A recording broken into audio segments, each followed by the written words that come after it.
আমার দেখার নজর থেকে শ্বাসকষ্ট ও হাঁপানি আসলে কি সেই বিষয়ে আমি একটু চর্চা করতে চাই। কেন কি কারোর বিষয় কি মেডিকেল কি আলাদা আলাদা, যে আয়ুর্বেদিক, ন্যাচুরোপ্যাথি কি অ্যালোপ্যাথি, যেই হিসাবে তাদের আলাদা আলাদা আলাদাভাবে দেখার নজর, বা তারা আলাদা আলাদাভাবে অর্গ্যানসের নাম বা জায়গা কিছু আরও বিষয়ে জেনেছে। কিন্তু আমার মতে বা সাধারণ মানুষের ভাবনা হিসাবে আমি কিভাবে এটাকে বলতে পারি যাতে তারা ভালোভাবে সহজ সরলভাবে বুঝতে পারে। কেন কি তারা ওসব কিচ্ছু জানতে চায় না, সেই জিনিসটা কি বা কেন। তারা জানতে চায় কি করে এই শ্বাসকষ্ট হাঁপানিটা হলো, আর এর আসল সাধারণ সমাধানটা কি, যেটা পুরোপুরিভাবে ঠিক হবে। কেন কি এটা সেইটা না যে সারা জীবন তারা এই ব্যাপার নিয়ে মাথা ঘামাতে চায়। কেন কি তাদেরও একটু আলাদা বিষয়, পারিবারিক, আর্থিক বা স্বাস্থ্যিক দিক থেকে তারা আলাদাভাবে তাদের সেই বিষয়ে আরও মনোযোগ দিতে চায়। যত শীঘ্র সম্ভব তারা এই বিষয়টাকে বা এই রোগটাকে ঠিক করতে চায়। তো আমার মতে শ্বাসকষ্ট হাঁপানি আসলে কি? শ্বাসকষ্ট মানে নিঃশ্বাস নিতে কষ্ট হচ্ছে। হাঁপানি মানে তুমি কোথাও দৌড়িয়ে যাচ্ছ বা একটুখানি দৌড়িয়ে হাঁপিয়ে পড়ছো। কেন কি তোমার নিঃশ্বাস নিতে কষ্ট হচ্ছে। তুমি বা মোটা মানুষ বা এমন কিছু অবস্থা হয়ে যাচ্ছে, মাথা ঘোরা, মাথা যন্ত্রণা করা, মাথা চিনচিন, শ্বাসকষ্টর সঙ্গে সঙ্গে আরও অনেক রকমের উপসর্গ দেখা দেয়। সেই হিসাবে আমি বলতে পারি শ্বাসকষ্ট হাঁপানি একটা এমনই, যে আমাকে নিঃশ্বাস প্রপারভাবে নিতে বাধা সৃষ্টি করছে।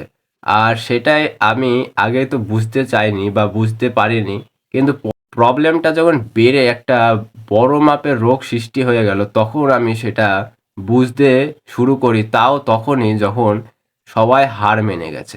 কেন কি কারোর কাছে এতটা টাইম নেই যে সে আপনাকে একটা পার্সোনাল কোচ হিসাবে সেই বিষয়ে জানাবে, শোনাবে, তারপরে সেই বিষয়ে সমাধান আপনাকে ততক্ষণ দেবে বা বুঝাবে বা করাবে প্র্যাকটিক্যালি, যতক্ষণ না সেই রোগটা সমাধান সঠিকভাবে হচ্ছে। কেন কি একজোট হয়ে সেই কাজটা যতক্ষণ না শেষ হয়, ততক্ষণ যদি কেউ করে সেই কাজটা আরও দ্রুত আর সম্ভাবনা বেড়ে যায়। কেন কি দুজনের মাইন্ডসেট একসঙ্গে জুড়ে সেই বিষয় নিয়ে আরও গভীরভাবে আরও নতুন তথ্য বের করে। সেই হিসাবে আমি বলছি, সে শ্বাসকষ্ট শ্বাসনালীর মধ্যে জমে থাকা অনেক ধরনের মিউকাস, মানে সেটা বলতে পারি কফ, যেগুলো গাঢ় দলা আর পুরনো, যেগুলো জমে জমে ওখানে এয়ারওয়ে শ্বাসনালীর মধ্যে জমে গেছে, যাতে আমাদের নিঃশ্বাস নিতে বাধা সৃষ্টি করছে। আর সেই হিসাবে আমরা নিঃশ্বাসই নিতে পারছি না। আর তার উপরে সেই জায়গা অর্গ্যান কমজোর হয়ে গেছে, দৌড়তে গেলেই নিঃশ্বাস নিতে পারছি না, সিঁড়িতে উঠলে বা সবসময় হাঁপাচ্ছি বা গ্যাস নিচ্ছি ইনহেলার মেডিসিন, তাও কিছুতেই ঠিক হচ্ছে না। সেই টাইমটুকু ঠিক হচ্ছে, কেন কি সেটা ম্যানেজ করছে। আর সেই হিসাবেই আমি বলছি শ্বাসকষ্ট হাঁপানি আসলে কি। আমার দেখার মতে শ্বাসকষ্ট হাঁপানি যে আমি বললাম, যে সেই জায়গাটা জমে থাকা পুরনো গাঢ় বা শক্ত কফ, সেই জায়গায় জমে জমে অনেক দিন দীর্ঘদিন ধরে সেই জায়গায় জমে আছে, আর যার ফলে সেটা বেরোতে পারছে না। খাবার দাবার ঠিক নেই, কেন কি অ্যাসিডিক খাবার বেশিরভাগ এখনকার মাছ, মাংস, ডিম, ছানা, মাখন, ঘি, এটা এক্সট্রা ওয়েস্ট তৈরি করে। তার উপর তাদের পার্সোনাল হরমোন, কেমিক্যাল অনেক কিছু আছে সেই প্রাণীর। সেই হিসাবে সেইটা অসম্ভব হয়ে যায় পুরোপুরিভাবে ঠিক হওয়া। কেন কি সেটা ঠিক করতে গেলে এগুলো বাদ দিয়ে এমন ন্যাচারাল ফর্মের খাবার খেতে হবে, যেগুলো সঠিক মাত্রায় সেই জিনিসটাকে গলাতে সাহায্য করে, সেই গাঢ় জিনিসটাকে। Detoxification juice, detoxification enema, wet pack, অনেক কিছু, যাতে ব্লাডের মধ্যে থেকে আর অর্গানের মধ্যে থেকে যেসব যত টক্সিন, ময়লা যা যা আছে সব বের করে ফেলবে। সেই হিসাবে আমি সেইগুলোই করেছি, পুরো প্র্যাকটিক্যালি নিজের ওপর এক্সপেরিমেন্ট করে নিজের রোগকে ঠিক করার জন্য একদম হার্ড ওয়ার্কিং করে। কেন কি সেই সময়ে কেউ বলার মতন লোক ছিল না, সেই সময়ে কোনো বলার মতন লোকই ছিল না যে আপনাকে বলবে যে এই করলেই এই সমাধান, মানে এইগুলো জিনিসগুলো শুধু করতে হবে আর এই সমাধান।